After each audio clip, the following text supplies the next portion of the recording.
our channel where we question everything. Today's topic is military affairs. There recently came out an article in the British media where a British general admitted that UK troops were deployed in Ukraine. Now, we have heard many times that the Russian command or leaders accused the NATO that they were using the military in Ukraine and that NATO soldiers were actually active, but the Russians didn't do much about it. We didn't hear much about it. And NATO members, the UK and America said, no, that's all false, fake news. But here we have a sort of a British general that now admitted that UK troops were in Ukraine. And this general is a lieutenant general called Robert McGowan, said that British Royal Marines conducted high-risk operations in Ukraine in April. And basically it was admitted to the Times in Britain. So members of the 45 Commander Group of the Royal Marines left Ukraine in January after evacuating the British embassy in Kiev to Poland. But however, some 300 members of these elite units were sent back into the country in April to re-establish the British mission in Kiev before going on to conduct other discrete operations. Now, he doesn't say what the discrete operations were, but if you remember correctly, in one of the videos, especially the attack on the Sevastopol fleet, the Russian fleet, by UAVs and drones and so on, the Russian military command specifically identified the position or the place, the location where it was planned from, that the British special forces were involved in that, and that they helped the Ukrainians to do this UAV attack on the fleet. It was very, very, very specific, and therefore it was very, very credible to this matter. And here we have the admittance. So I'm not sure that, I'm fairly sure that these 300 men, which is a significant force, has done some other military operations in Ukraine itself. We will probably never hear about that, but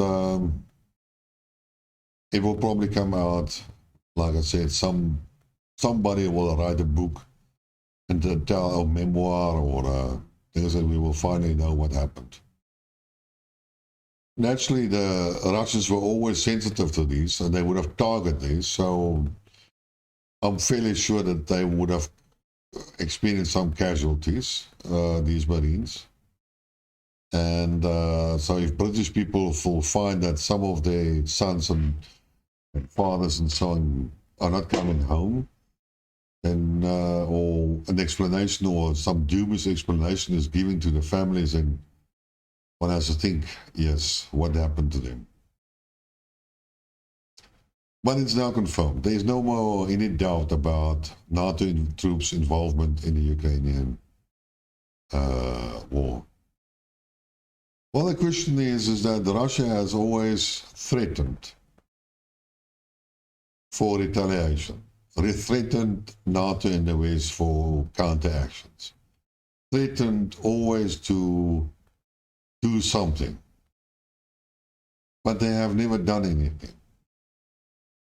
Remember when the woman in Moscow was bombed? Russia threatened, nothing happened. And some other bombing happened, nothing. Russia threatened, nothing happened. Then NATO was pumping Ukraine full of weapons, low-tech defensive weapons. Russia threatened, nothing happened. And then the West became a little bit bolder and finally sent some artillery pieces, and Russia threatened and nothing happened. And so it escalated, and every time Russia threatens and nothing happens. All that Russia does is basically trying to destroy this equipment as it gets to the front. Sometimes it's lucky, or sometimes it gets the coordinates of where these weapons get stored in the west of Ukraine. But most of the weapons do make it to the battlefront and are used by the Ukrainian forces. And the Russians do battle to destroy these weapon systems. One can look at the lifespan of the HIMARS that are now being used by the Ukrainian forces. How long do they have it? 4 months? How many did they send? 20, more or less. How many are still surviving? Probably about 6 to 8 of them, maybe more. So the Russians still couldn't find all these things. The HIMARS are still firing on Donetsk city. So what does it say for you for Russian intelligence? How much does it say about their satellite technology? At this stage, when we started the SMO, everything was hunky-dory, and you thought, yes, the Russians are nearly invincible, and their technology was superb, and their counter-battery fire was perfect, and UIVs, missiles, precision missiles, perfect, and so on. And now, why are these HIMARS still surviving after 4 months? Why are they still shooting on Donetsk city? Why are they still being allowed to kill innocent civilian people? People are not really actually in the battlefront. But in any case, Russia has warned and done nothing. And the West has gone bolder and bolder and bolder. And now we hear they're going to send some Patriot missiles. First, before they send the Patriot, they sent the NASAMS and the Iris systems and the Gepard and other air defense systems.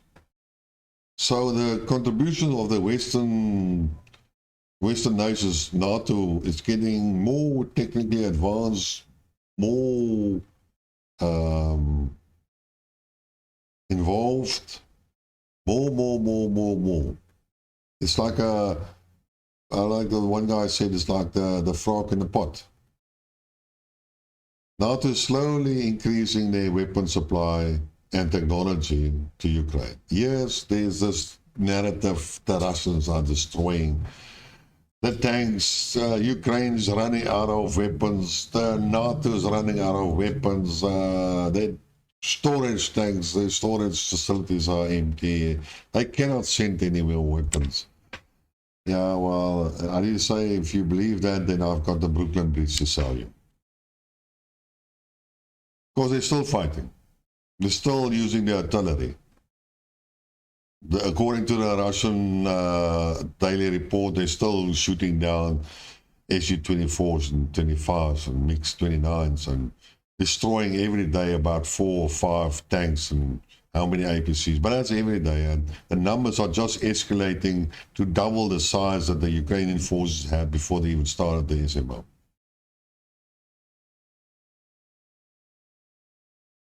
So the question now really start to ask yourself, is the Russians not counting the already destroyed armor as well, or what?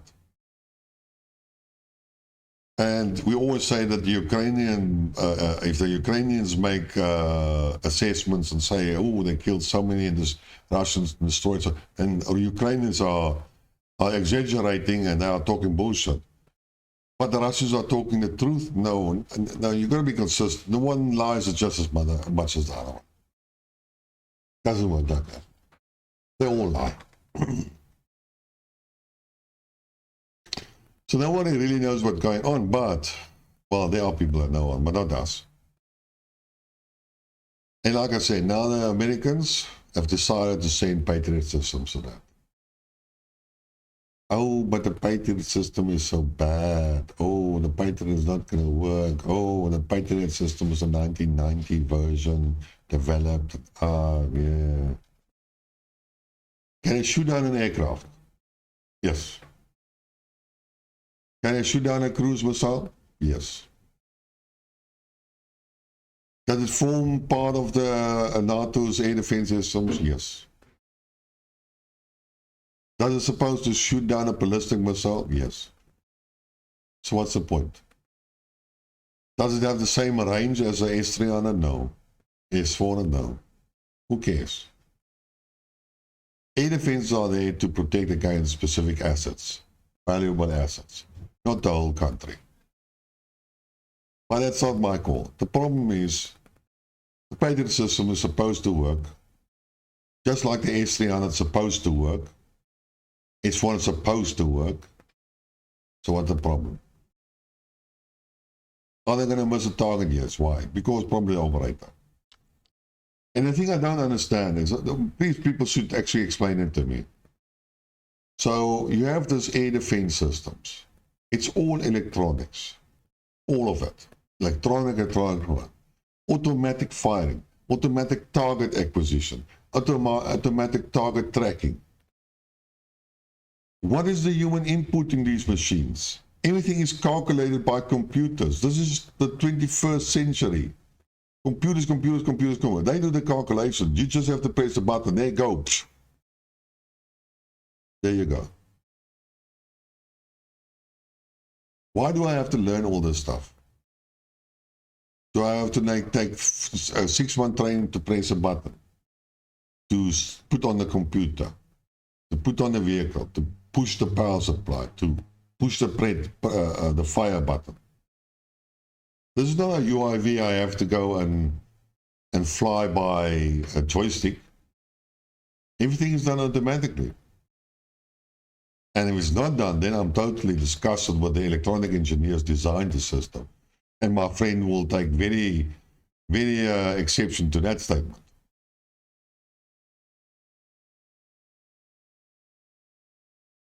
But just watch out. I'm going to send Patriots now. One of these days, you're going to see F-15s, F-16s. And after that, you will see the Abrams tank. Or the Abrams tank first and then the F-16.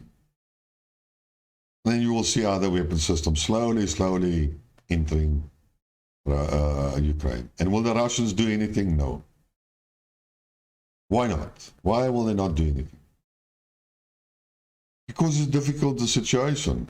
If I was Putin and so on, I would have looked, where does the weapons be stored before they enter Ukraine? And they will be stored in Poland, because we know where they know where the transfer or the accumulation point is. And I will send an Iskander to that location. Boof, in Poland. Boom. And then the question is, what then? Is NATO going to commit? Or is NATO not going to commit? Are they going to react? Because everybody knows what the consequences is. If Russia will fire on NATO, there's a huge possibility for World War III. If America or NATO does something that they know it will violate, it will trigger the Russian response, then there will be World War III. And both parties are very, very carefully, in spite of all the rhetoric, not to commit yourself, not to make that mistake, not to make that provocation. And that is why Russia allows all these weapons to first enter Ukraine and then try to locate them and destroy them. And that is the reason why America slowly progresses and introduces the one weapon system after the other under certain pretenses. And a certain, Russian missiles are now destroying the Ukrainian power grid. Yes, that's a good excuse. So, Patriots goes in. Naturally, very huge, expensive systems, make no mistake. But Americans are going to print money. Europe is going to print money, and who cares?